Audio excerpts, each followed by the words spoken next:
have a 2018 Honda Civic. How to reset the oil light. So you're gonna turn the vehicle on. You can either start it or not start it, doesn't really matter. So you see the maintenance do now.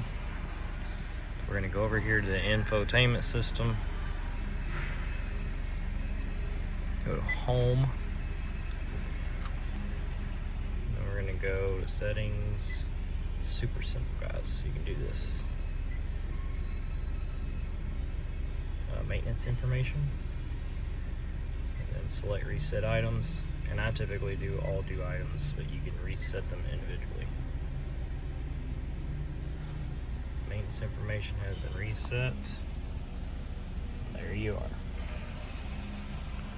So I hope this helped. Thanks for watching, guys. Have a good day.